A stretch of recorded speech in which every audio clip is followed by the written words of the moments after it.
Welcome to another episode of More Than Dice. I'm Gonzo. I'm John. I'm Kathy. And welcome to episode 178. Today's episode is going to be a hobby day. While we're waiting for the rest of the cast to come back, by the way. So, shh, don't tell anybody. Oh, here comes Kathy. Shh, don't tell her.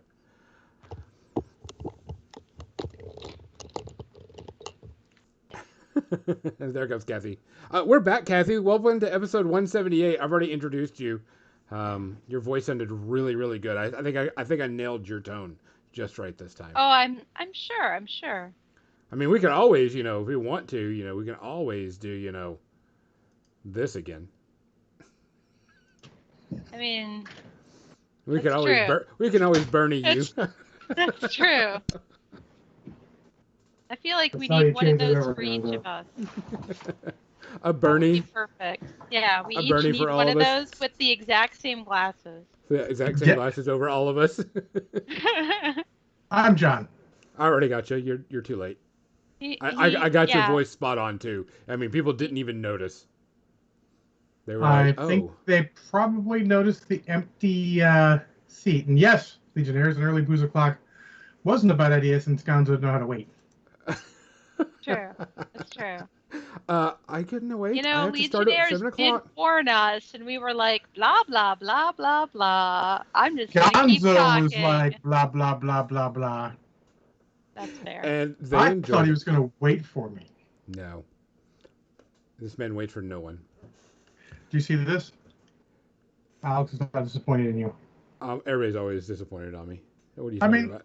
I still forgot to grab my whale shark, but it's okay because V and Gren are off playing Harlan's Heroes, their Monster of the Week campaign over on the Pyro Club channel. So that's a thing that happens over there on Sunday nights Yes, it is. while we stream. So I never get to see the entire first half of their adventure unless I watch the VOD. So, this is episode 178. Let's get all the business out of the way so we can get started. We want to thank Creature Caster. We are a creature creator. Kathy will be painting up some of their models, especially the Suzerain of Desire. And that will be what she's be working on. Also, they are planning to come to Warfare Weekend this year and do a booth and show off Judgment Eternal Champions, aka Judgment 2.0, and do some demos of the game there. So, kind of looking forward to that. They're also going to be sponsoring some events and giving prize support, which would be really cool. I want to thank Muse on Minis for hosting the channel, putting it out there, making it where everybody can see it and listen to it and do all that cool stuff. Because we don't just do the here, we also do videos and audios, so you can find us on any platform. We want to thank Metalhead Minis, Lynn Stahl, the badass lady that she is. Lynn! Lynn is an Yay. awesome lady. She actually sells a few products of ours. You can find like dice and widgets and other things. You can find it on our channel. A link should pop up in the chat soon. Also, Tectonic Craft Studios, Dan the Man. He unfortunately will not be at Warfare Weekend this year, but is still going to do some sponsoring and provide some cool terrain for a couple of the tables that he wants to sponsor. Didn't miss anybody, did I? Oh, don't forget that if you go to Muse on Minis, they are having some new products come out, and if you use the code More Than Dice, all one word, you can get a percentage off of what you buy from them. And that helps the podcast and helps us and helps them. Did you mention that Tectonic Craft Studios is streaming on his Twitch channel now too? Oh, that's right. Dan is streaming on his own Twitch channel, so you can find that.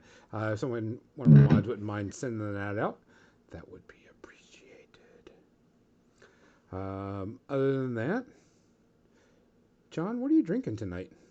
Well, and as fast as I could possibly make it, even though you weren't waiting, I made a whiskey mule using the last of that Japanese Suntory whiskey, Toki. Okay. Kathy, I'm just drinking wine. what kind of wine? I'm drinking wine out of a coffee cup. Cabernet, white, red. It is just a white Zinfandel. All right, I am still working on my bottle of Macallan 18, some good old Scotch type thing. So we do have a few tributes this week. I know, and I think I forgot to send it to y'all.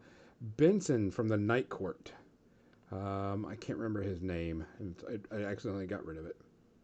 Wait, Oh, gotcha. Yeah, not the bailiff, the assistant, Mac? Yes. yes. Yes. Oh, Eric Benson. I think is what his real name was. oh, he was a great character. Yes.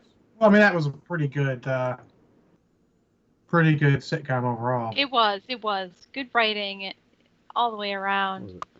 And of course, my favorite episodes. Well, some of my favorite episodes were the ones where John Astin showed up. Macintosh Robinson was his real name. Passed away on July 11th. But I remember he was best known for his role that he did on Night Court, which was a very interesting sitcom. Different and weird, all the same. So full of sexual harassment. Oh yeah. I mean, I mean, I was watching it recently, and I'm like, oh yeah, wow. That'll get you fired. That'll get you fired. Yep. That'll get you arrested. There'd be some lawsuits happening all over the place. Yeah. Yeah, there was, and it goes back to show that some shows you could just never make again, and some shows are just a product of their time. Yeah, you couldn't make it like that. It definitely was a product of its time, but yeah, it is funny still. There are still those funny moments. Yeah, it was kind of interesting because we were talking about other shows. Like you could never do Blazing Saddles. Blazing Saddles could never be done again. Anything by Mel Brooks as Banyan, that's pretty close to. You could probably do Young Frankenstein again. Yeah, you could probably. Spaceballs. Oh, Young Frankenstein, yes, definitely. But definitely like, Blazing Saddles, no. Well, that was sort of the point of Blazing Saddles. Is he was sort of putting it all out there, like, hey, y'all, this ain't okay, but it's okay. Yeah, it was making a point to make a point. Who else? Oh, Biz Markie did pass away. Biz Markie. Which is, he has one of my most favorite songs, Just a Friend. And that's one of my favorite songs to sing because I can actually sing on key with that. Me too. That's the only thing I can sing well. I have no idea what that is. Oh my gosh. That's like his claim to fame on, that's what set him into the atmosphere. Was that apparently I've just been listening to too much of the Glenn Miller Orchestra to be on top of the things all the new kids are listening to. Oh, it's okay, maybe unfair on the Event Horizon, but no, dude, that's not new by any stretch. No. I mean, early 90s? Yeah, it had to be early 90s. Give me a second here. I will find the 90s. I was isolated from entertainment in the 90s. Oh, okay. My entertainment knowledge. 1989. Ooh. 89? Yep. No fucking clue. I will send you a link to it and you can listen to it. Because, I mean, it's a classic. Apparently not classic enough. I mean, things can be super classic and people could not be aware of them because they were disconnected from media. But in 1989, I wasn't. I mean, if you didn't hear this, apparently you were. Maybe I was listening to good music. Oh shit! When you hear Biz Markie, you'll go, yeah, I know why I didn't listen to this. It's not a good song. For the same reason that I didn't listen to New Kids on the Block. Totally different reason. Yeah. One is actually crap. The other one is almost ironically hilarious, but he's doing it on purpose. So you're like, it's ironically hilarious. Yeah, it's a whole new section, and like I said, it's one of the only songs I can sing on key to, and rap on key too. Yes, that's the best way to put it. Didn't I don't know what either why they passed away, but that was the two things that I know of. John, did you have anybody? No.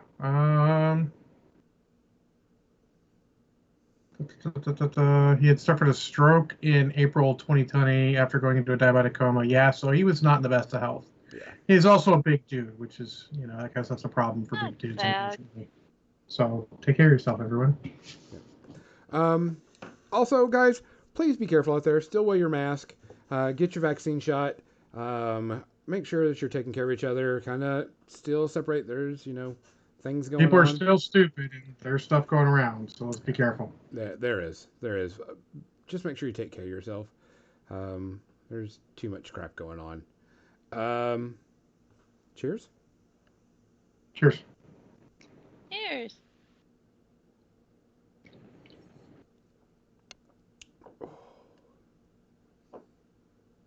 Hold on, I need that. Do we have a topic? Uh-huh. A Rathu. You're not stupid. A Rathu. Oh. Yeah. I missed you so much, Rathu. It's so nice to see you.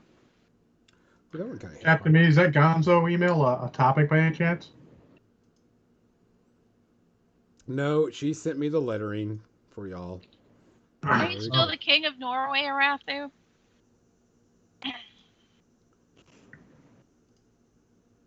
So the one thing I wanted to talk to is we were talking about one thing, and it kind of hit me while we were doing this, that a lot of us are still hanging out with, or not still, are starting to hang out with people that are other people that are vaccinated in safe type spaces and stuff, and setting up a lot of things for Warfare Weekend. It got me thinking. Because I contact people and I use like a Google Doc sheet and, Google Calendar, like, hey, if you haven't heard from this company by this date, send them an email. If I haven't heard by this company, so on and so forth, just to kind of, make sure I keep tabs of everything going on. Kind of my job. And I contacted someone and they were like, man, I am really having a hard time right now. I'm sorry. I apologize. Some things are going on with my life and everything. And I'm like, and it kind of hit me because we never know what truly is happening in someone else's life, in the background, so on and so forth. So we need to start making sure we cut people some slack. And that's kind of what was going on. Because whenever we go back to gaming and we go back to playing games a lot more and a lot more often, you're not going to remember everything there is to remember about that game. And you're not going to remember every single rule. You're not going to remember everything that's going on. I mean, it for a lot of people, it's going to be like it's brand new playing like you've never done it. So like, John, you started playing back, correct? Yes. Is there been any learning curves, or has there been any, I've got this right in my hand, I'm going to be able to get this, and, I've got the rules down pat? Having only been 3 games into Marvel Crisis Protocol or so when it started, yeah, I know the rules exactly as well as I did when I left off. Does everybody else know that? I mean, it seems that way.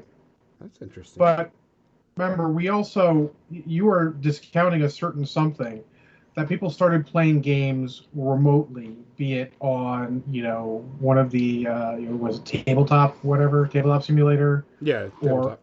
Or in our case, Sal Marshall set up the table in his basement with cameras, so we literally see Marshall moving the models around, and they're playing the game. And yeah, when those started, we had a couple questions, but it's the same questions we would have had if we'd been playing at that appropriate point, because none of us were super experienced, because just as we were getting into it, we all locked down. Yeah. For the most part. Now, when Malifaux starts back up, we'll see, but I'm not the best person to ask. I don't really have a lot other to focus in my life aside from remembering rules and stupid bullshit. Well, I know that there's been a lot of people that are saying, that they're ready, they can do it and stuff. And I'm like, when I went to one of my tournaments not too long ago, by the time I was done, I was like, man, I'm exhausted. Physically is different. We're not used to the same physical toll. And people may laugh at the physical toll of playing a game, but standing up around a table for a long period of time, especially a tournament, that's not It actually takes some physical effort. You're not used to standing all the time. We sit down for most of our jobs nowadays. So you have to exercise. You have to get back into fighting trim, so to speak. What? Nah.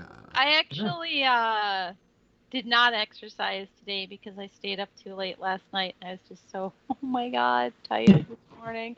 I just said, you know what? I'm just going to eat a donut from yesterday Donut sounds really good right and now. not exercise. Pantheon, donuts! I don't expect that to work. I mean, I ate a half of one, but to be fair, it was a Long John with chocolate maple frosting and bacon on it. So I cut it in half, and I ate half of that. Ah! Flip the desk. Eat donuts now. Sorry, John. All right. I had donuts this morning. Can you help a John out? Oh, I had a breakfast sandwich this morning. I waited 17 minutes for it. It wasn't worth it. I had donuts, a kolache, and I don't know what a kolache is. It is like a Danish. A kolache is like a pig. It's like a pig in a blanket type. It's like a Polish Danish. Yeah. Can you spell it so I can look it up? Kolache, I think is what it is. Yes. Wow, it's a different thing down south. Up here. Yeah, it's like a sausage. It's Polish, and it's pastry that is like a Danish. It has fruit filling. Yeah, it. Some have fruit and some have meat. Yeah, the ones down here are pretty much like a little link sausage, about 4 or 5 inches long. And you're putting sausage and everything. Well, it is the South. Oh, Kathy, I haven't put sausage in anything since my divorce. Yeah, but you don't live in Arkansas. Fair. Or Alabama. They put that shit in everything.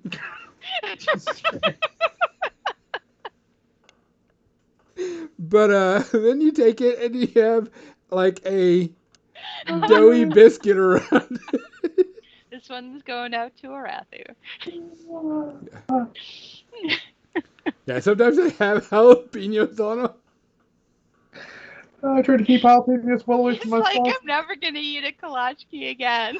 Okay. Oh, man. It is the South. Oh, God. I think I killed them. I gotta close this picture with my eyes mostly closed so I don't see it again. All right. Whew. All right, we're good. We're all good here. How are you? Pew pew pew pew.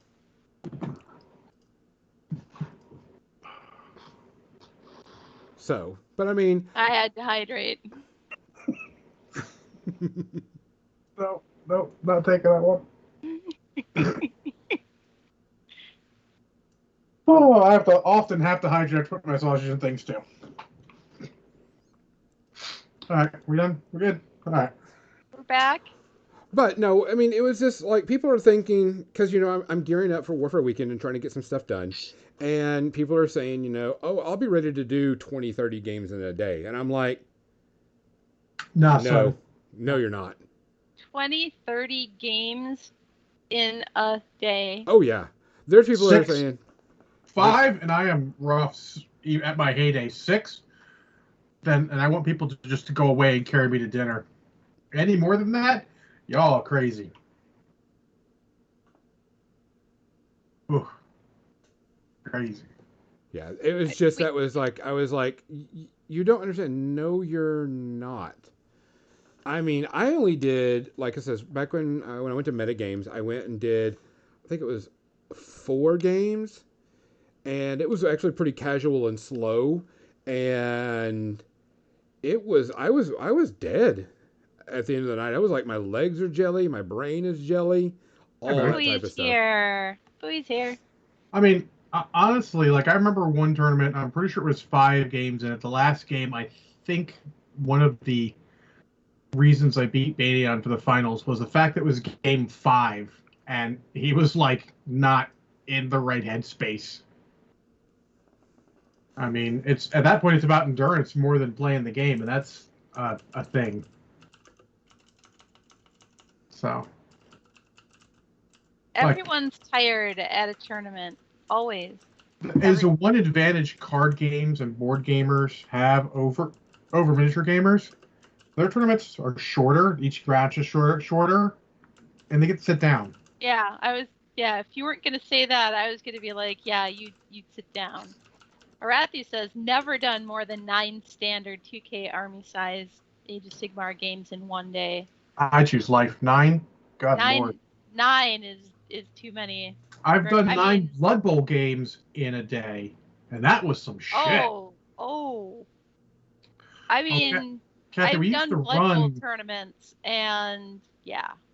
We used to run a Blood Bowl thing because there's only 3 of us who played, so we had all the teams, and we had divisions and everything in a schedule, and we would just play the teams. We had like maybe 1 or 2 that we really liked, and we would play them every time. And then we'd rotate guys in, and the 3 of us would just play. Yeah. I mean, time turns. Time turns are a fucking thing.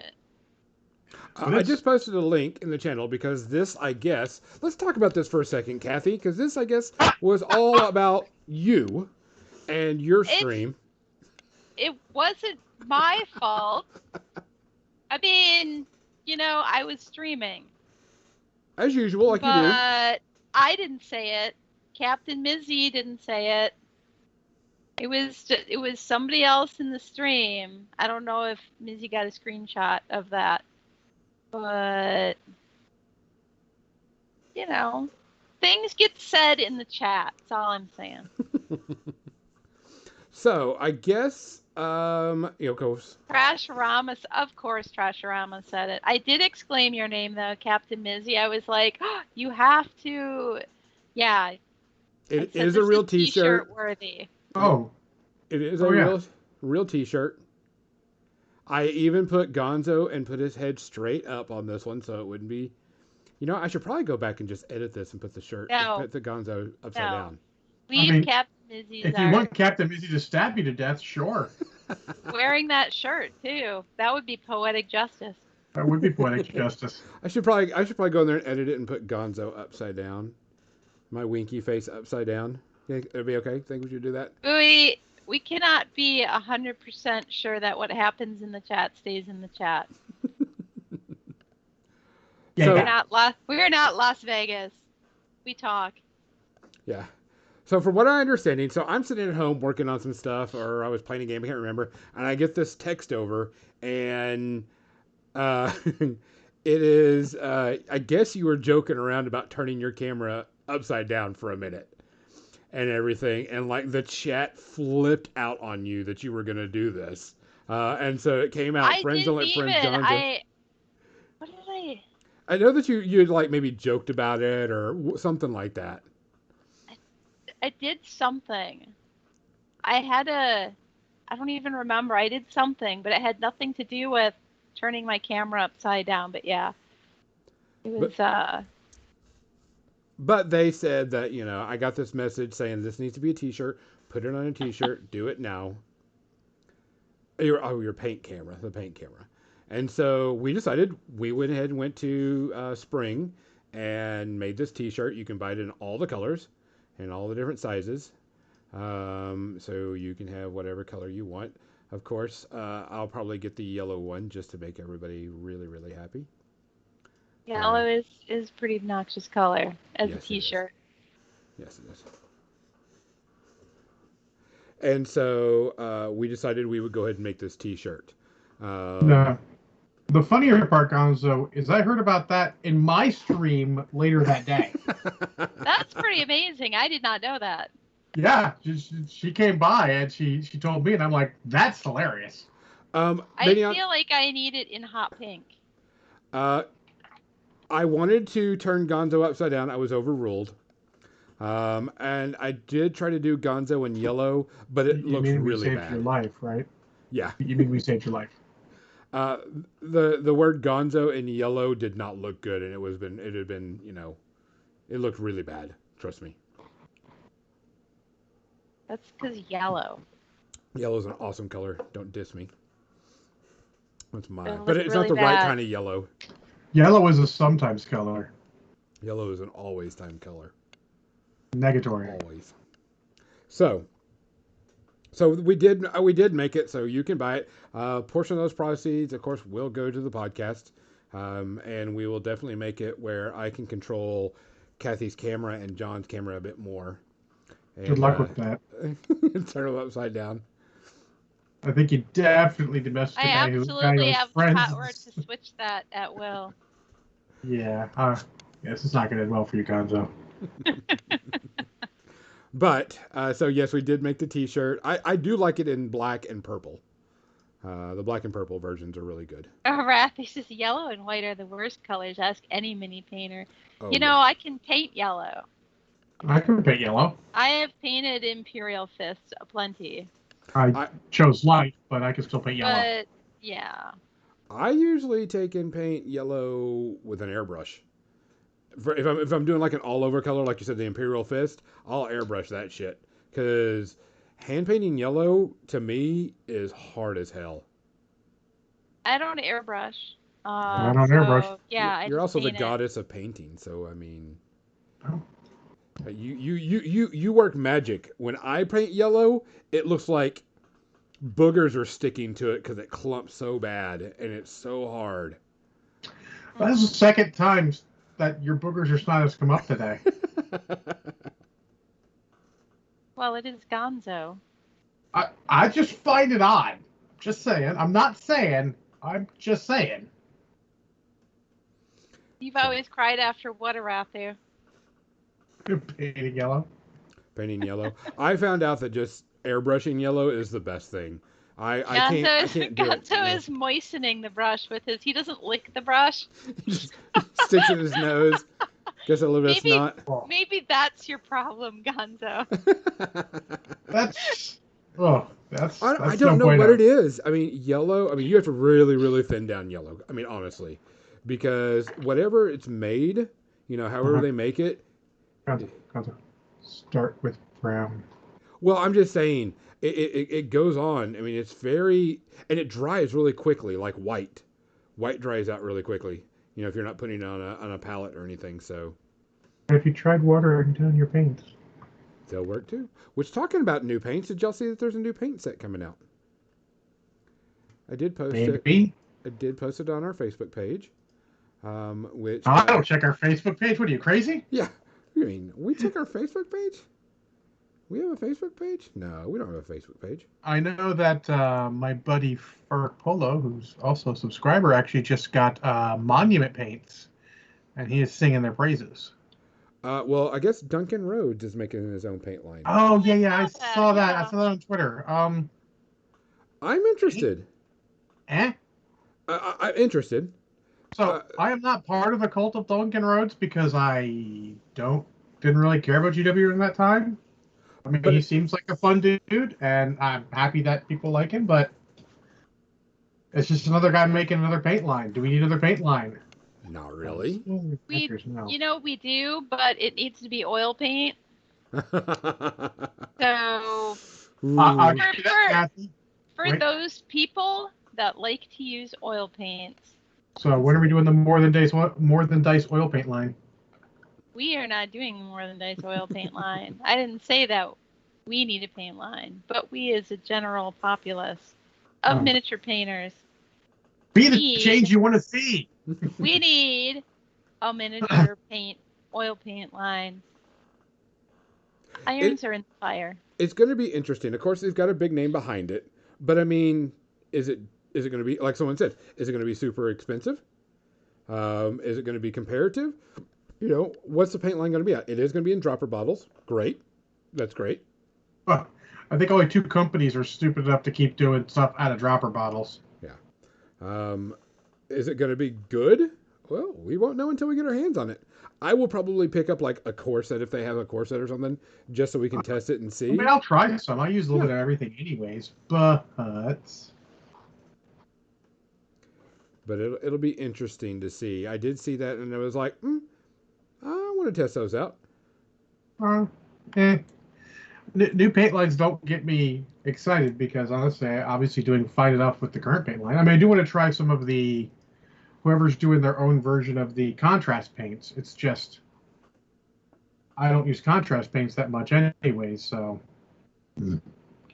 I'll have to see. I mean, I'm interested, but I'm like I said, do we need another paint line? No. I got enough it's paints. like cadmium. So we'll have to Cadmium see. is the best flavor for paint. Oh. Also, personal, a public service announcement here. Don't eat paint. Don't lick brushes, especially if you're painting with oil paints, because they actually have things like cadmium in them, and they're poisonous. I opened up an old bottle of Asherman Blue wash. And boy, that stuff fucking stinks. Oh, we were just talking about. I had this Bad Ab Black over here. The Bad Ab Black I have doesn't smell nearly as bad as The the Bad Ab Asherman Black. Blue. I'm holding it underneath my painting cam, like anyone can see that. But yeah, you're right. The Bad Ab Black doesn't smell that bad, but that Yes. Asperman Blue, mine, I binned it with most of my other colors because they all smell like an animal crawled in there and died and has been rotting for about 10 years. Ooh. Yeah. Yeah. They are. If Jim was in here back when he was painting in here, and I watched TV in the opposite side of the house, but I could tell when he was doing washes because it just stunk. Yeah. I could smell it all the way at the other end of the house. Hopefully I'll be done with it soon enough, but oof. I mean, sometimes your bottles of washes don't you don't use them fast enough. Also, I do occasionally buy a new one because I'm out and I'm like, I need a blue wash, didn't bring it. Fuck it, buy a new one.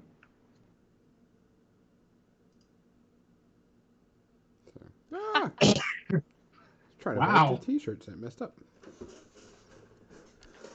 So, but that was something I saw anything recently. I know a lot of people are asking a lot of questions of what everybody's playing right now. I've noticed on Facebook that a lot of people have been going, "Hey, what is everybody playing? What is everybody playing?" Now, I don't know if this is like people trying for stores to figure out what other people are playing, but I mean, John, you're still playing MCP. Anything else? I can say categorically my games are going to be Marvel Crisis Protocol, followed by Malifaux, followed by, I think, Legion still on the docket. I want Armada to be on the docket. We'll see if I can impose enough force to get Armada on the docket. And we're talking Star Wars Legion, not Star Wars Magic Legion and Star Wars Armada. I don't know beyond that, honestly. I mean, I'm actually reached the point of fuck Games Workshop, so I don't really want to play any of their games.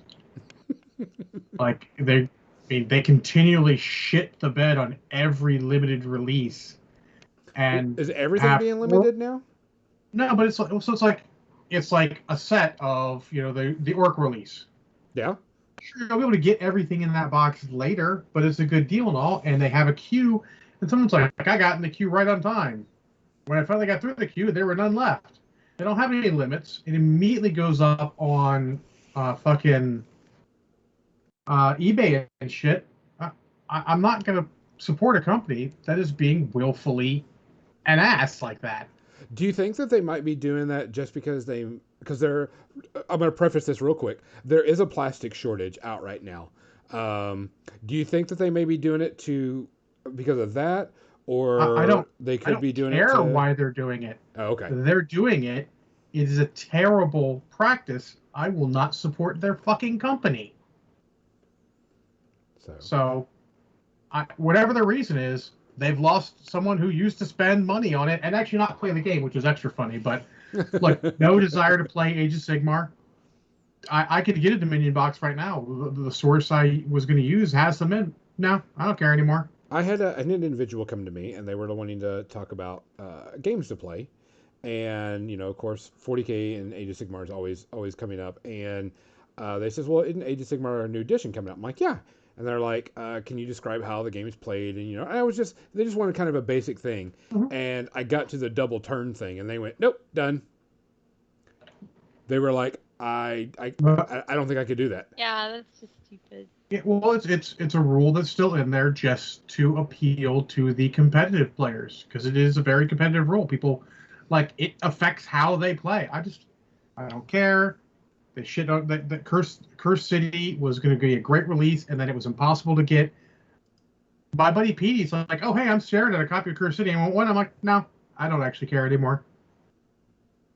I'm not going to support a company that does that. I mean, I don't eat Chick-fil-A because they're fucking horrible. I'm not going to support Games Workshop because they're fucking horrible.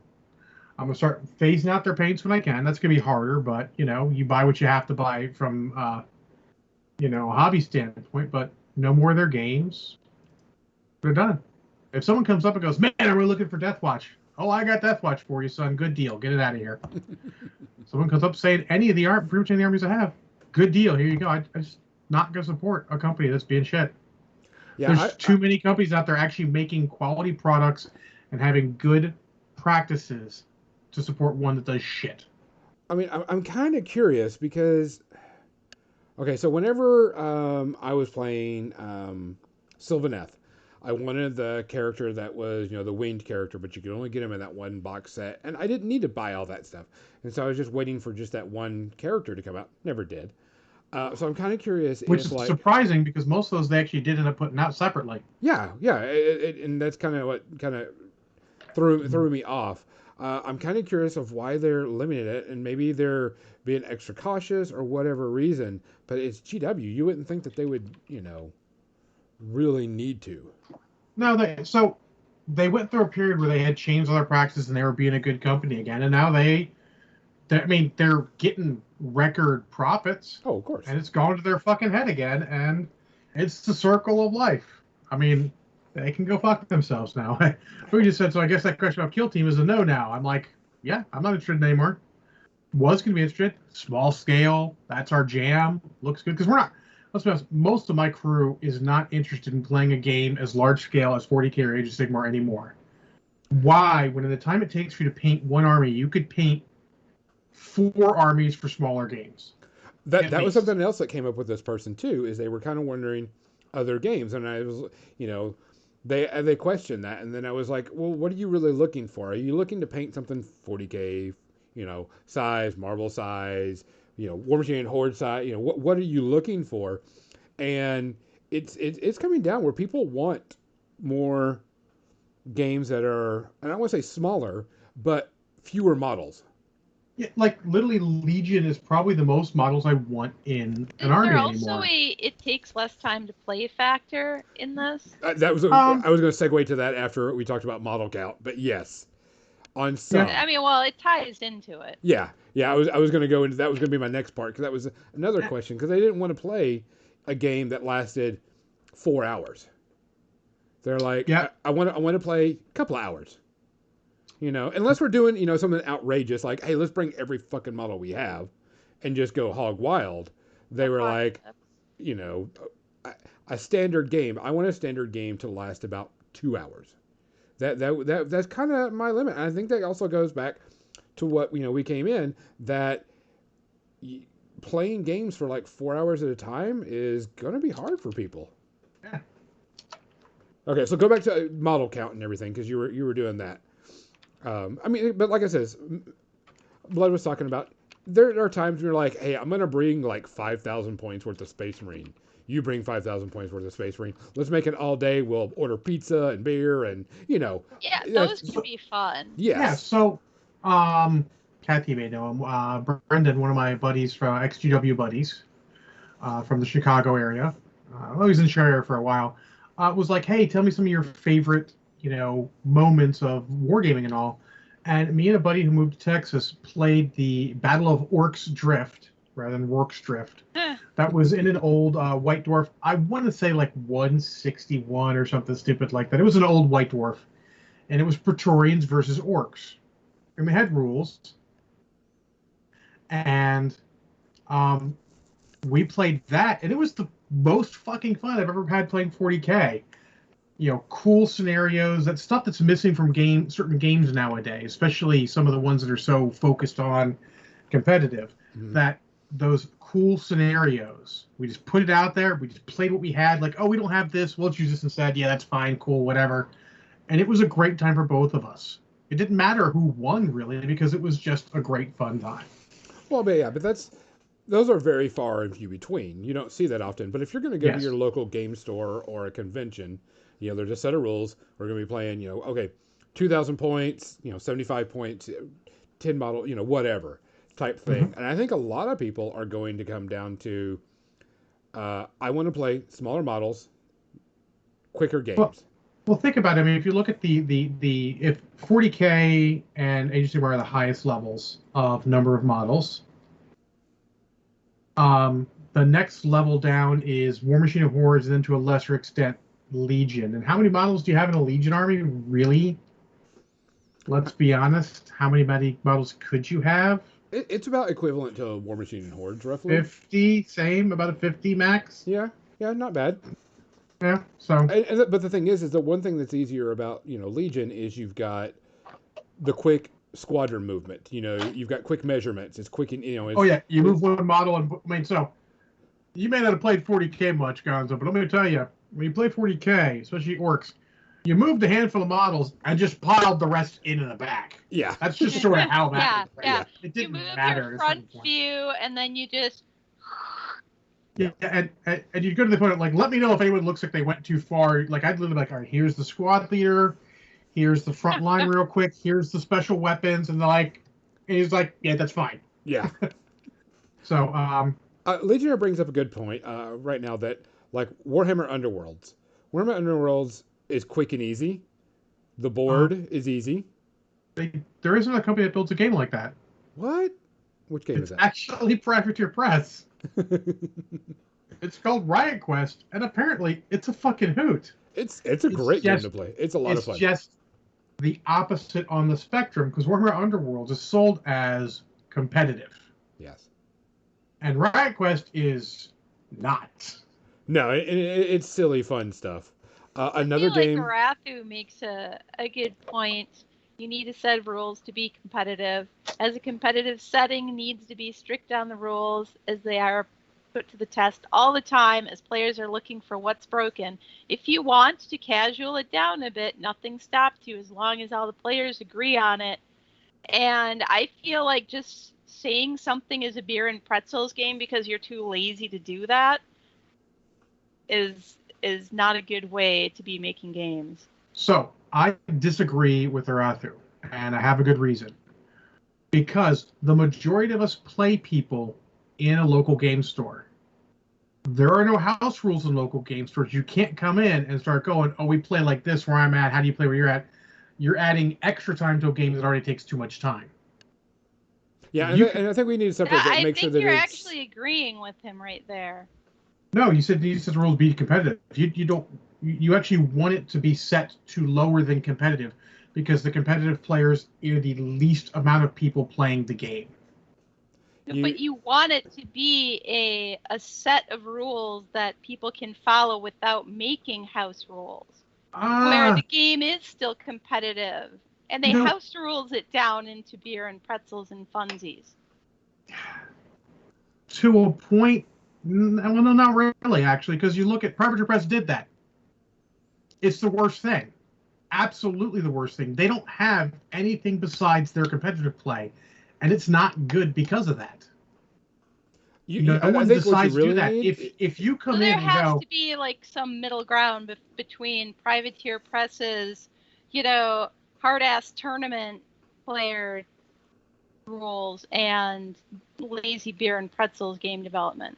There is definitely. You want a tight set of rules. You're right. You want a set of rules that's relatively tight, but it doesn't need to be competitive. Yeah. If you can do both, it's great. But the problem is when you go and make a game super competitive, like let's be honest.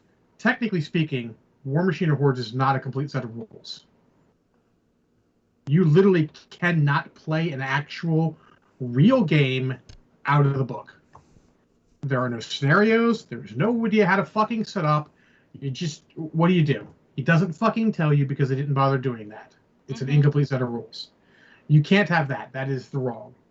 You can do GW, which is, a set of rules. It's fine. It's a little lackadaisical for things. It's like you guys decide how that works together. That you can do that. It has scenarios. It has all that. Um, it's just tough. I think honestly, building it has. It's not a. It's such a difficult thing to do nowadays.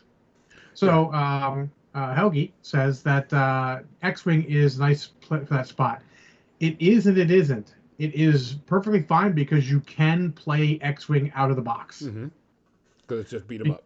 It's just beat them up, and that's how they play it in tournaments. Just beat them up. It's perfectly fine. But I think you'll find if you want a set of rules, let's separate competitive rules from tight rules. Let's call them tournament rules, and then just the rules. If you need to have a tournament rules will be made by some organization will form. ITC. You'll get the fuck those guys. Anyways, you'll get the ITC guys who have their idea of how the game should be played, and they will make a tournament rules, which is perfectly fine. I'm just saying, The guy as that's an gonna play example. they are an example. They're perfect. I don't agree with their vision of the game, but that's why I say games that are great out of the box, and it's so hard to make one. Marvel Crisis Protocol, great out of the box. Spells. There's still some gray areas that happens, and that game I think actually has some options for making something more casual and beer and pretzels, as Cassie says. It's at that sweet spot in the middle, I think. You don't actually need anything else to play it, quote unquote, competitively, tournament wise.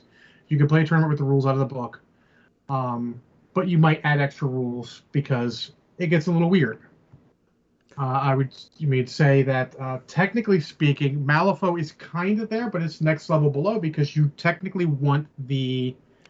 They put out a yearly Gaining Grounds, which has updates of all the scenario things to make them more balanced. Wow, Kathy, your camera's weirding out. Yeah, she's pixelating. Yeah. She must have some video. But then it's like, and then 40K and Age of Sigmar, the last I've seen of them, have scenarios and all. Right now, so.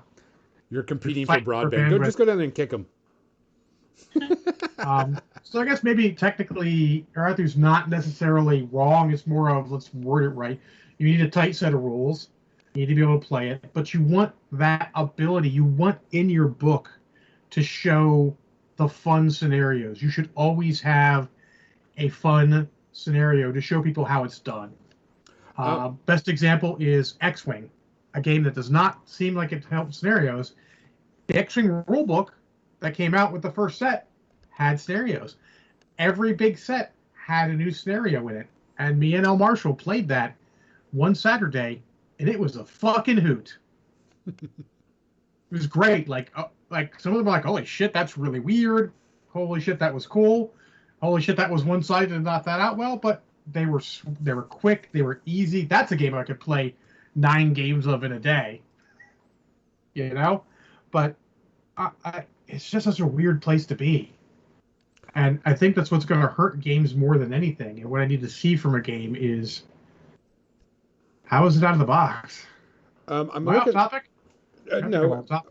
I did want to go back to Legionnaires talking about the Warhammer Underworlds. Another game that can have and help with that is Judgment. They don't have the deck building, but it is, that type of, gridded based system and a little bit different. Warcaster does have a deck building system in it a bit. Not as robust, I would say, as Underworlds, but it is another, there is a similar deck building system. Well, you have the rulebooks. How are the rulebooks? Do they have a fucking scenario in them? The Warcaster? Yeah. Or is it just here's how you play a game, go, this is it? Here's how you play a game, and here's how you win. Okay. The win is getting more points in that. So, speaking slightly inebriatedly, it's kind of shit, is what you're telling me. It's not great scenario play. No, because it's okay. The setup is different. It's sort of like Marvel in a way, but without scenarios. Like you set up like Marvel, but not scenario play, as in go grab the. It's not really like Marvel at all, really. Like I said, their best way to put it is you've got spots that have to be claimed, but it is not like, oh, this person's a human, you have to grab them and walk away with them type thing. It's sort of like find the spot, claim it as yours, hold it, Well, type thing. I mean, Marvel's half that and half taking. Well, anyways, Yeah. so Arthur says it depends so much on the person that plays, though. Complicated and competitive isn't the same. Correct. Yes. For rules to be competitive, you need the rules to be clear and fail-proof as you can. In fact, clear any language isn't clear enough. Absolutely, that would be, as was said earlier, tight. You want the rules tight. Yes. A tight set of GW's rules are like, how many times do I have to go back to the rule book to figure out? And this is after I played, not being brand new type thing. How many times do I have to go back to the rule book to figure out certain things because they are not tight, and they go, oh, but they said sand is this, but oh no, sand is this. Which rule book do I go back to? Which codec do I have to reference? But so That type it's stuff. more than that, though, because you need that, but you need more than that. That's the rules. You need more content in there. For example, War Machine of Hordes Mark III is relatively tight. Yes. There's a couple errors, but they're cleaned up by facts. But there's still no way to play the game in the book. Your ideal is to grab as many people as you can in a game. You want as many people as you can to get to be able to play this game. So you want to show either your scenarios have to be super cool and flavorful, kind of Marvel-like. You can really get into Marvel ones because they're telling you what you're doing. Like, you're like, oh, I got to grab the scroll. I'm going through this area is basically a crowd of people maybe, and I got to go find the scroll, or, what have you. But you don't want to be as vague as hold this zone. That only happens. The worst thing is it only happens if you have the add-on pack, so to speak, from the internet, if you will. Webby76 says, sounds like playing Infinity. So Infinity is actually a weird game because it is probably way more complicated than it ever needs to be. Yes. As a problem, but as a bonus, it's also super thorough. Yes. There are so many things you scenarios can in do. it are really solid. It is a solid game out of the box from a playability standpoint, as if not so much by a rules standpoint. It is super complicated. Yeah, I don't know how many times I played Infinity and I never did the hacking rules or any of that because it was just too complicated. I was like, nope, not going to deal with it. I'm just going to run around and shoot people. I think the newest edition fixed that, but I haven't bought the newest edition because, nope. I mean, to talk about games we're playing, Infinity is not on our list. I want it to be. I like Infinity. I like the models for Infinity. I like the concept of Infinity. But at a certain point, out of games, you ain't got any more bandwidth. Yeah. So you have to go to the ones that are good, which is why, I want companies to make. I don't want Privateer Press to fail. I don't want Privateer Press to put out. I want them to put out a Mark IV that has not only cool, fun scenarios, but also has fun, vaguely competitive, tight scenarios, and they don't have to be the same thing. They can be separate. You can go old GW books. Would go boom. Here's your rules. Next section. Here is pickup games play, whichever they call it, with your buddies. Here's all the scenarios, all the super balanced scenarios. Boom, narrative play and everything else. You got all this stuff, ideas of unbalanced scenarios. There's an old scenario in the 3rd edition 40K book that was basically ambush. And you basically deploy your guys in a column in the middle of the table, and the enemy deploys around you. Well, that's super cool, right? Unbalanced? Yeah, if you got an army that's really good at shooting, you're going to fuck some people up. Super unbalanced because basically, depending on the army you play, you roll more dice to see if you are the ambusher or the ambushee. But that just builds more fun when I rolled the 6 on my orcs on my single die, and the Space Wolf player, who got like 3 dice and I think a reroll or something, did not get a 6, and thus my orcs ambushed the Space Wolves. But that is such a fun pick-up game scenario between you and your buddies. But as Legionnaire says, if you get that in a tournament, it's fucking bullshit. Yeah. That's the reason why I think one of the things I liked about the Lord of the Rings miniature game, everything is scenario-based. Everything, all of them, and they're all story scenario-based. Mm-hmm. It Which, is a some of nice them you can't. mechanic for that game. Yeah, and it works with that game too. Now, some scenarios you can't play unless you have the models. Like one of them's like you're playing only the Fellowship, and you're playing the Orcs. But the Well, generic ones those are are less. really solid. Those are more the fun scenarios, not Correct. the pickup game scenarios, not the battle game scenarios. Let's say. Yeah. And that's sort of I don't know. It's such a hard place for a company to be in because there's so many things you've got to get in your game, and some of them just don't do it. I mean, it's weird. I don't know why companies are starting to be kind of shitty like that, but you can't. Well, any new miniature game that comes out, it's going to be in a tight spot. Oh, One, I mean, you've got to compete with everybody else out there. Two, yeah. you got to bring me something new and interesting and unusual. Or you have to do the old, tired thing better than anyone else. Correct. So I mean, you've got to stand out, and so it's going to be a challenge for anybody that's got a brand new game out because I mean, I could play I like Frostgrave. Frostgrave is a simple. It's D&D with miniatures, pretty much is what it is. It's a simple thing. Rules aren't that great, but I mean, it's silly, kind of fun. I don't have to worry about it. I don't care too much. No nickname Frank would just disagree with you on the rules not being great, but go ahead. They're not tight like I'm used to in other games, is what I'm saying. But you're going to have to bring out a game when it comes out. Not only models are going to have to be great, which are an easier thing to do nowadays because you have a ton of artists out there that do great materials and great stuff. So that's not going to be an issue. In my opinion, I don't think that's going to be an issue. And then you have to have someone that can write the rules and write the rules that are tight. But then how to play the game is going to be the key. Is it just a shoot 'em up, beat 'em up like X-Wing, or is it going to be a tonight scenario play like something else? I would say, now, I'm a big fan of Marvel Crisis Protocol and generally the FFG, let's call it even Atomic Mass Games, miniature games, since they have all of those now.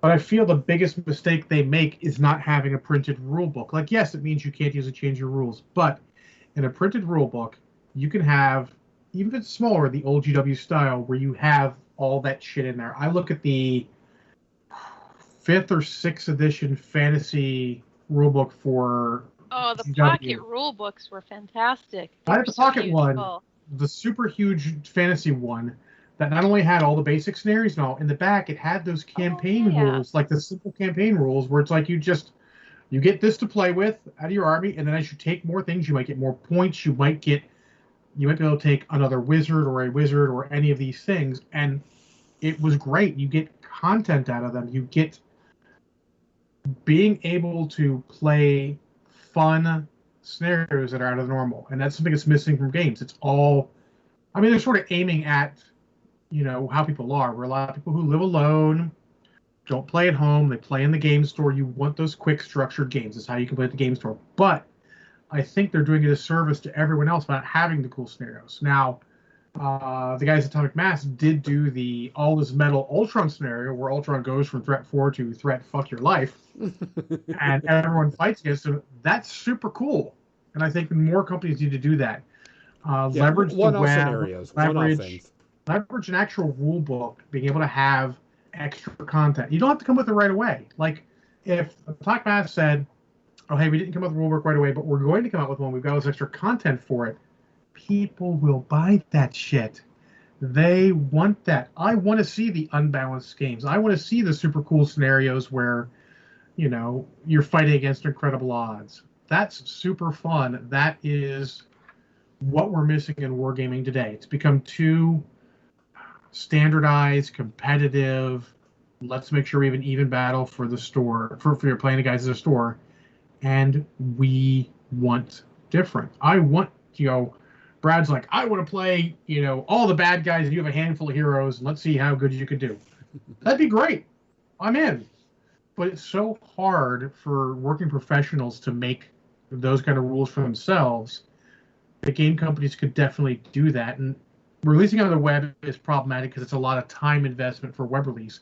So a print version seems like the next way up, but they're worried about print not being viable. So I don't know, a small pay for PDF. There's a lot of ideas there.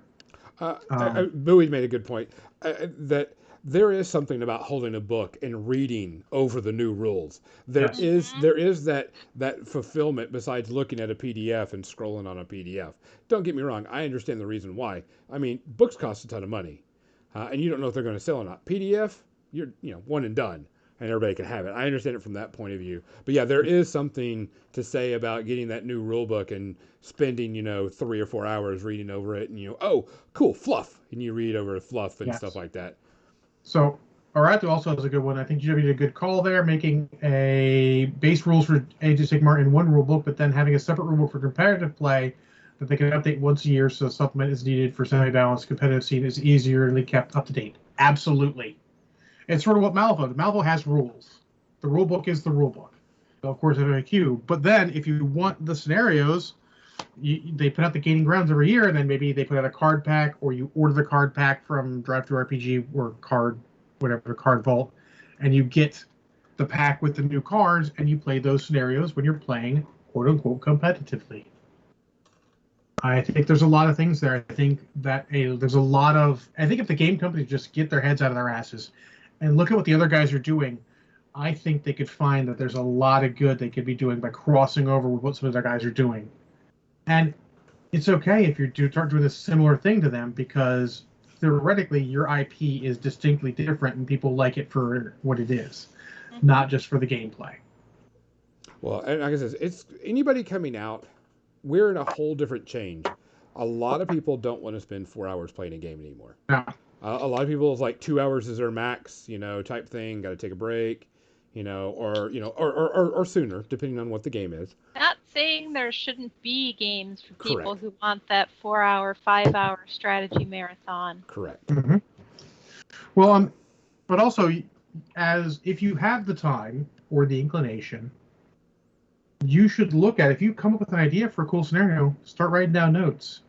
Find people online, collaborate, maybe you get a scenario. Maybe it becomes a wide release worked on by the community, and suddenly it was like, oh, cool, here's this super cool fight Thanos scenario, that the community made up and we can all try. That'd be great. Yes, play Napoleonics for your 4-hour, 5-hour strategy game. Yeah, I mean, like me, if I were going to play a 4 to 5 hour game right now, I would have to kind of plan for it. If I said, "Hey, John, bring over your Marvel," I would be expecting, a standard 2-hour type game. Depends. Is it a weekend day? If it's a weekend day, all bets are off.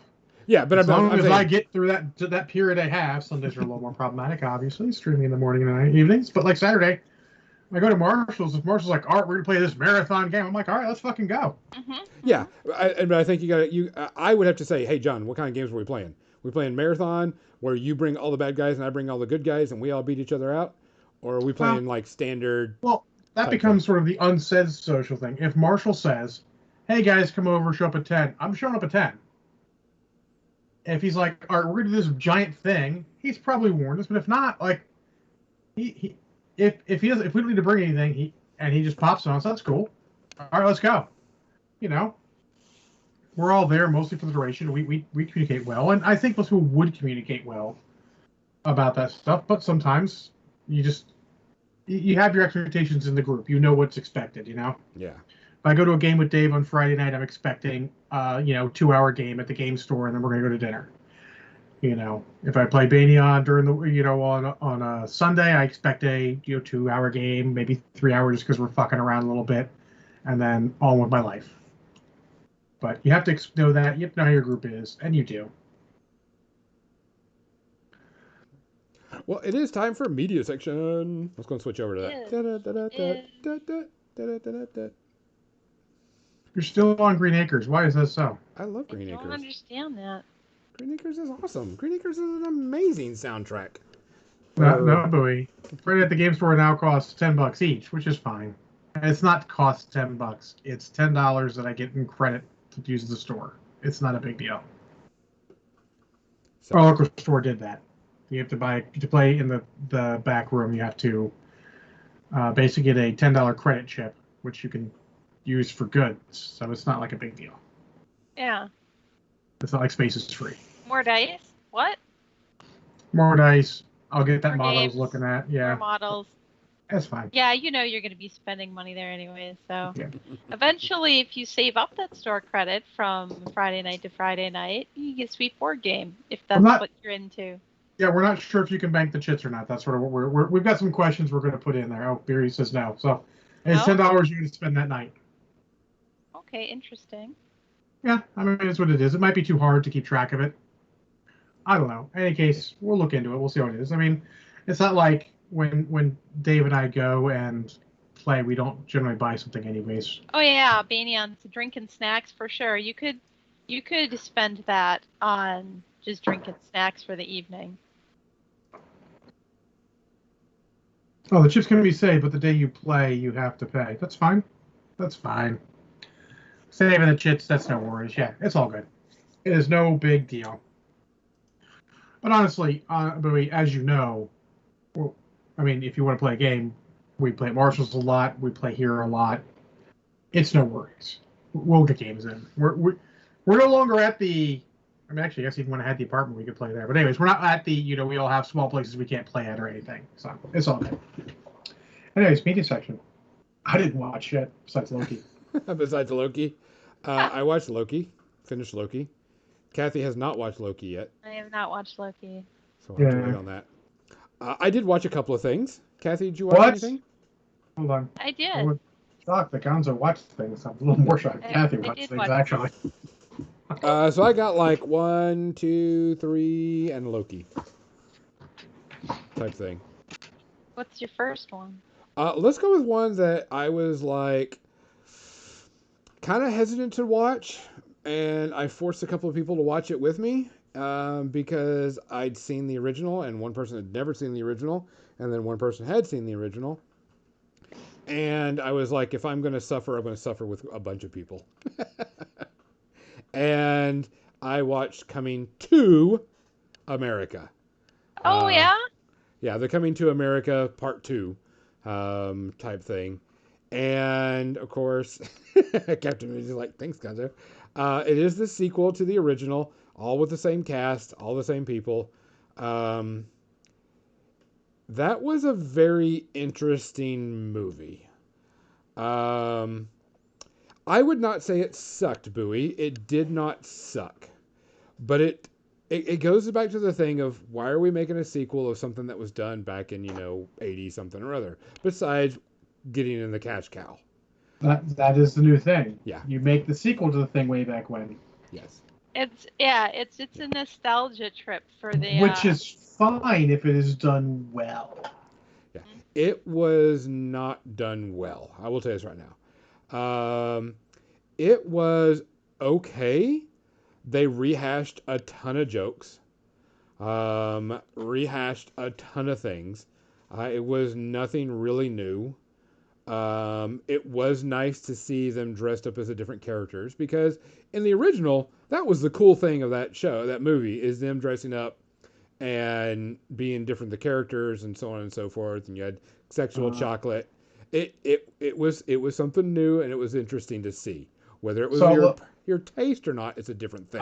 I'm going to stop you. First off, I haven't seen the first movie, but second off, that was never actually funny. I regret to inform you. I've seen a lot of Eddie Murphy movies. It was not funny.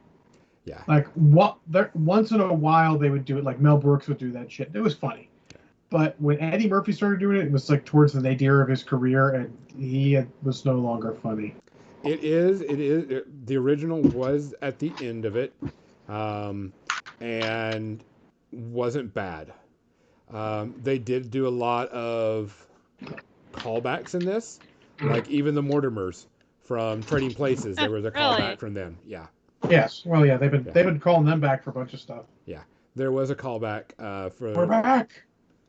On that, and it was actually it kind of played into it, but overall. You could watch something worse. I can tell you right now. You could definitely watch something worse. I would give it my meh rating of 2.3. 2.5 space herpes, excuse me.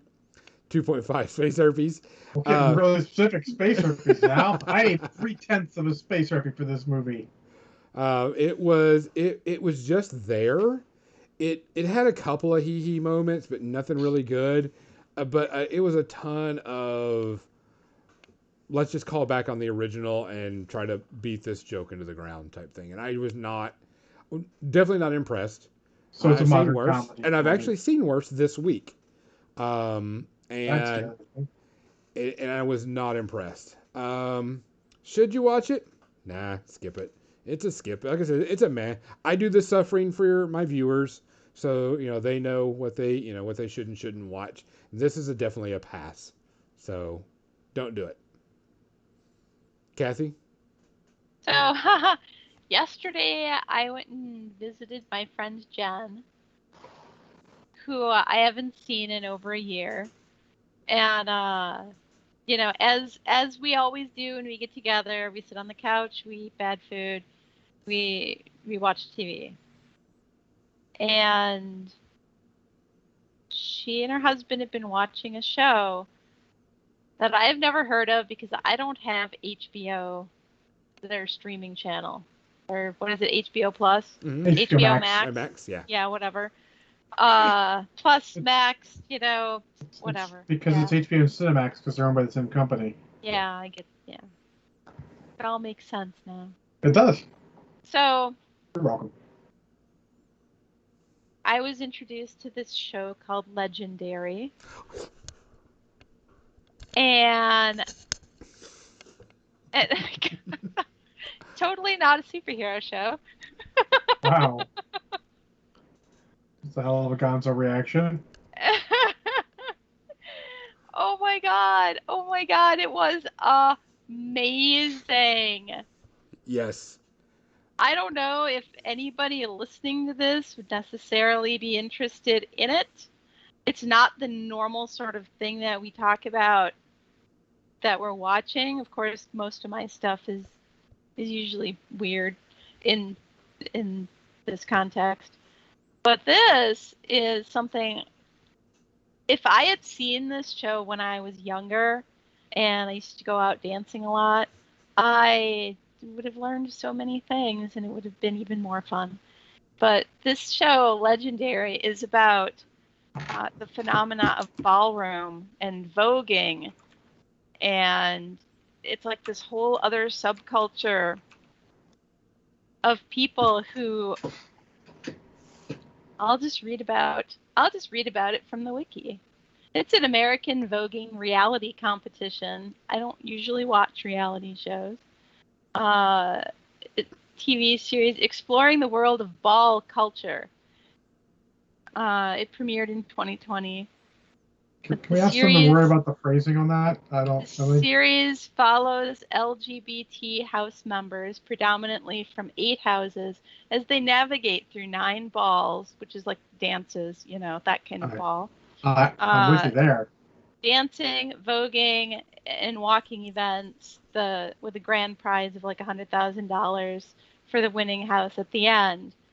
The series was praised by GLAAD, GLAAD, for featuring queer and trans artists from the New York ballroom scene. And there were people from Chicago, too, that were a part of this as well. People, and you get to know these people, because like every reality show does the thing where they introduce each person, and over the course of the series, you get to know them, and their personal struggles and stuff. And knowing where some of the people from Chicago came from, like it was, like I know because I live in Chicago, and these neighborhoods they're tough. People don't always survive these neighborhoods, so you could see it. People had been struggling, but anyways, it's just the whole thing was amazing. Like the fashion, each house has to come up with these ideas for their every week is a different theme, and each house has to come up with an idea based on this theme, and they have to explain it to their costumers, and they have to explain it to their dance coach, and I don't know. It's just like it's a visual. How far did you get through the seasons? I watched the entire first season yesterday. Oh my. Yeah. So there's another season. So they had to cut I season know. 1 short because of COVID. and they had to they had to cut off that, and then the next season there's no audience whatsoever, which kind Yeah, of sucks because that's what Jen was saying, and they're making the third season. yes, they are making a third season. So, I which is very cool. love Legendary. Yeah. I love that culture. I love the dancing. I love the costuming. I love everything. It's a lot of fun. And if you really really like that culture and everything, there's a TV show called Pose.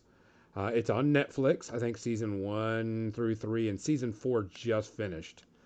And it's about the start of that culture within America, and the underground ball scenes and stuff like that. Cool. And it is very, very good. Can they call it ballroom? Because phrasing's a thing. Well, yeah, but Yeah. you know what? It's ball. Let's just say it's ball. Yeah. It's short. So I suggest for you, Kathy, if you like Legendary, go on Netflix and watch Pose. You will love it because it's a fictitious story, of course, but it covers the time frame when Age was starting to come out, and all of that scene and the underground ball scene and so on and so forth. Cool, So cool. if you like Legendary, now you get to go watch a drama about Legendary. Cool. And Thank it has you. a lot of transgender people in it, so there's not like actors that are acting like transgender people. It is actually Mhm. transgender people. I watched the entire series. I loved it. Um, also, what's his face is in it. Oh my God, we even mentioned it because he's got a show coming on pretty soon on HBO Max. Billy Porter. Billy Porter is in it, and Billy Porter is amazing in this series. Love Billy Porter to death in Pose. So I'm glad you like Legendary. Not many people I know have watched Legendary, but I like watching it. There are some very talented and athletic dancers, especially with some of the shoes that these people are wearing. Holy fuck! I think the next time that I go visit my friend, we will probably watch the next season over the course of a Saturday. Oh yeah, definitely. But So, yeah, if you like that, go try Pose on Netflix, and I love the and music. it's done by Ryan Murphy. So it's got some good talent behind it. It was done really well. I liked it a lot. Sorry, didn't need to add into it, but yes, if you like that, go watch Pose. Um, what kind of herpes do you get for it? What kind of herpes do I give for it? I will give it 1 because let's face it, reality shows have so much needless drama, and there is some needless drama in this, in addition to the other drama, which is, bound to happen. Yes, there is some. So one of the other ones I did finish Clarkson's Farming, which is Jeremy Clarkson running a farm and his Can little we virtuality. can we back up? Who's Jeremy Clarkson, and what Top Gear. exactly is this about? From Top Gear, and then after they got fired, the Grand Tour on Yeah. Amazon. Okay. Yeah, one of the older ones and stuff. And what it is he has He's a the farm. asshole one. Yeah, he has a farm, and so of course COVID hit. They can't go do the Grand Tour stuff. So he decided, oh, I'm gonna make a show, and I'll do all the farming on my farm. And of course, it already got renewed for a second season. But I watched it, and it was really good because you get to learn about farming equipment and someone that doesn't know jack shit about it trying to farm, and him learning about all this stuff. And of course, it goes around, and of course it happens during COVID when they shut down and everything. So he's got to go through that. Um, but watched it all the way through the very end, and his eye-opening thing was, uh, you know, weather does affect a farmer because, like, they aren't allowed to harvest a certain crop unless it's between a certain humidity, and it has to be a certain, type. And so it was interesting not only to learn that stuff about the farming, but also for him to go, oh well, shit, I didn't know that. I didn't know that. And it was like, so there's a lot of things he had to learn about. Um, they are doing a season 2, so it gets even better. His reaction on how much profit he made after doing 6 months of farming work was hilarious. uh, just spoiler for everybody. If you don't want to know, don't listen. But I'm going to tell you because I know some people don't care. He only made $142 for farming for 6 months because of all of the regulations, rules, and just everything he had to do. But it didn't. I mean, it was interesting and neat to see because he did some sheep and other things. But it was pretty fun, especially the characters on there.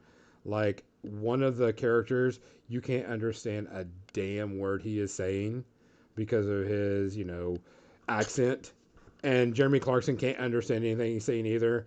And you're just going, the hell did he say? And you catch like every fifth word. But it was a good ride. I loved it. I thought it was fun. Good reality show. I give it 1.5 Space Herbies, pretty much. Kathy, you got another one since John has nothing? Today, for the first time in a long time, I watched Pirates of the Caribbean. Oh, man. The first one? Yeah. The only good one. Yeah, the original. Oh, snap. I mean, you're not wrong, but...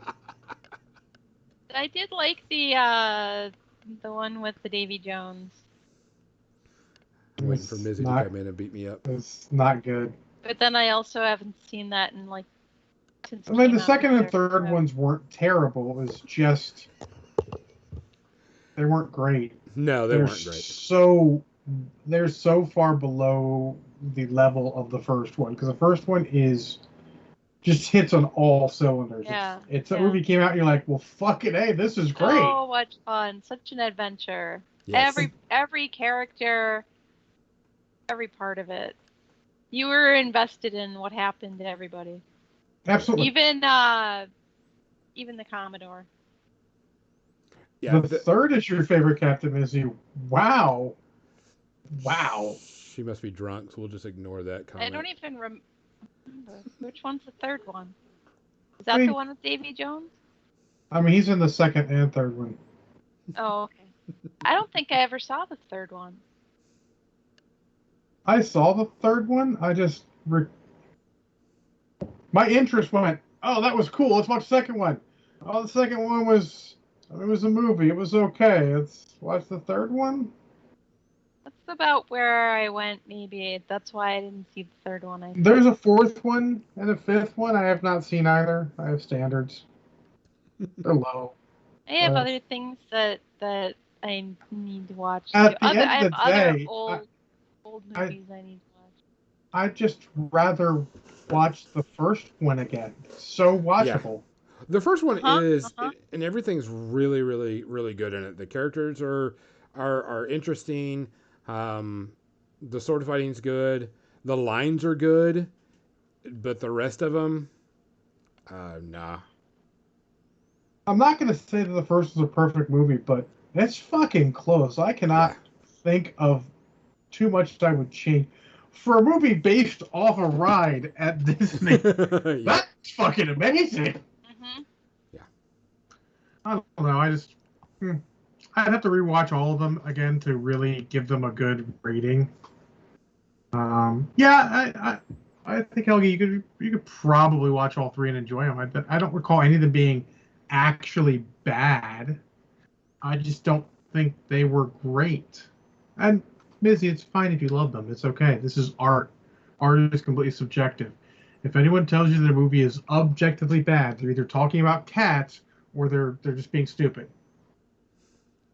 Yeah, Rasu, I agree with that. Yeah, the following ones were just kind of milking the success of the first one. I do like that they wrote them as a continuous story.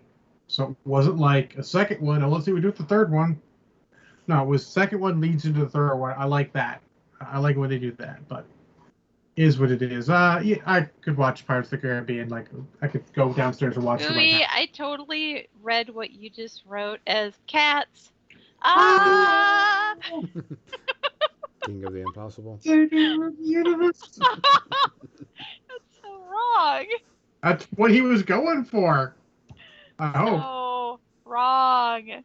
Yeah, cats was terrible. Anyways, no, but the Pirates of the Caribbean. I mean, it's I don't know what you give it, Kathy, but on my recollection, I haven't seen it for probably about a year and a half, 2 years. I watched it. It's one of the few movies my mom I'm giving owns. it none. I'm giving it none. I really enjoy the I first. agree with Don. There's no reason to give that movie. That movie's Yeah. great. No, I was So say that's that's it for me. That's all I have managed to watch this week. I did try, and because it came out, and I was like, oh, okay, this sounds like an interesting show. And I tried watching, was it Gunpowder Milkshake on Netflix? Uh-oh. You're about to make a lot of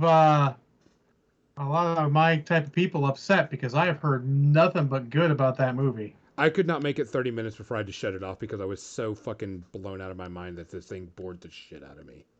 Oh. Every line was given to them, and every actor What and is it actress. about? It is sort of like a John Wick meets 90s gun battle. It's almost a ripoff of John Wick in a best way. The best way to put it. A female John Wick.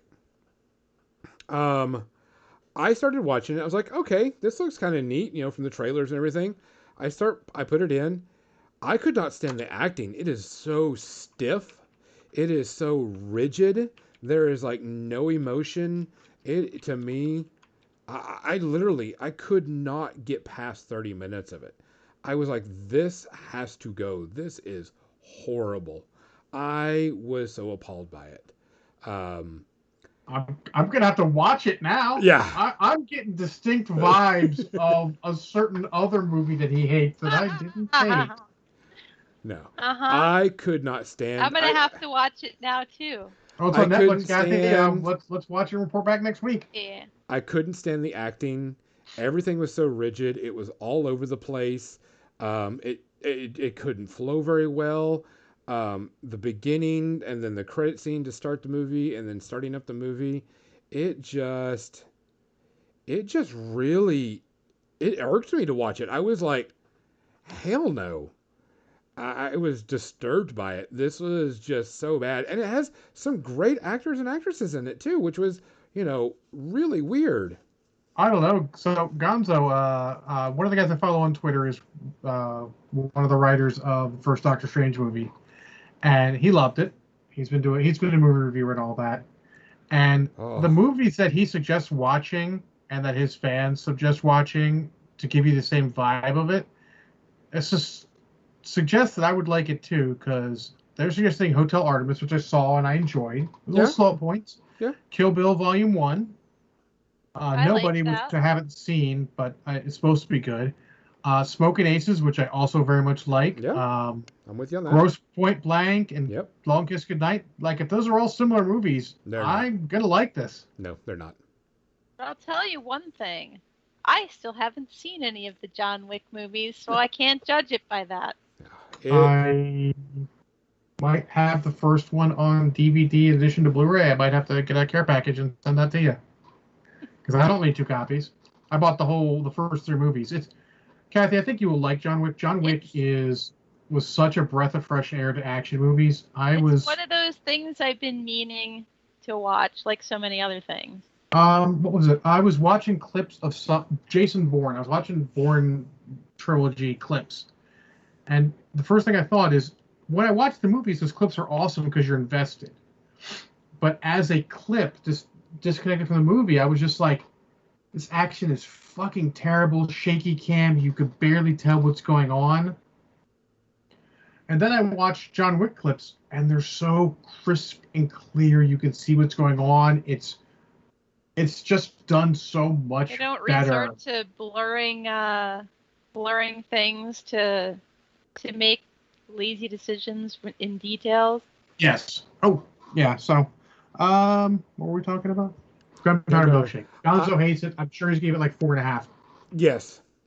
I could literally not get through. You can't rate it since you can't watch it all the way through. No, but not being able to watch it all the way through is enough of a statement, I think. Yeah. So I made it through. I'm gonna actually look because I want to see how far I made it.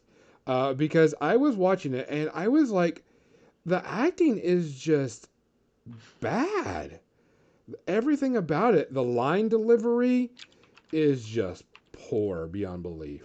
I was very, very upset. I got through, it is an hour and 54 minutes, and I made it with an hour and 32 remaining.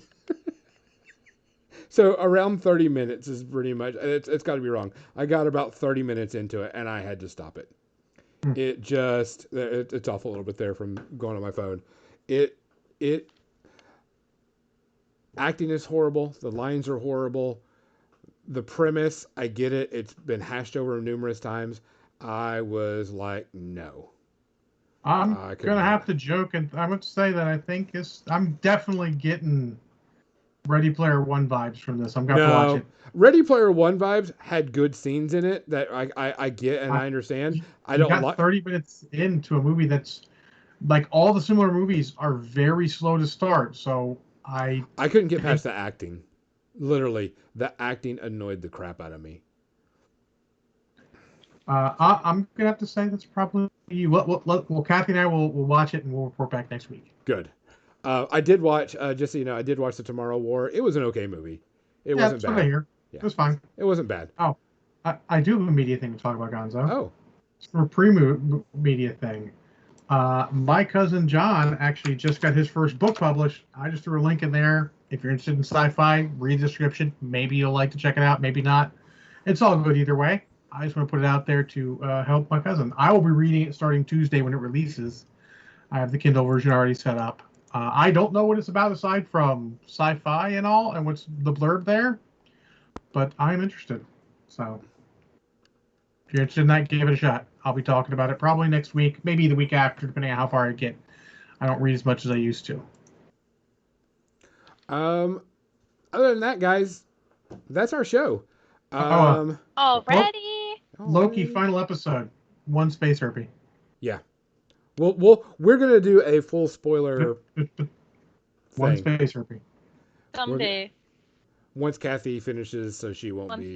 For anyone wondering, episode 5 of Loki, 0 space herpes. But also now we have a mission. John and I will be watching. Yes, Gunpowder Milkshake. And Banyan too. Banyan's gonna watch that too. And Banyan and. All right. Yeah. I am. All right, guys. We appreciate everybody coming in, watching, listening. Please take care of yourself. We're going to send you, of course, off to the Pyro Club once we're done. Please take care of yourself. Please watch out. Please be safe. We want you to come back. For More Than Dice, I'm Gonzo. I'm John. I'm Kathy. Good night. Good night. Outro music. Good night. Good night. Good night. You're going to be raiding Pyro Club. Raid! Here it comes. You are indeed Aratu.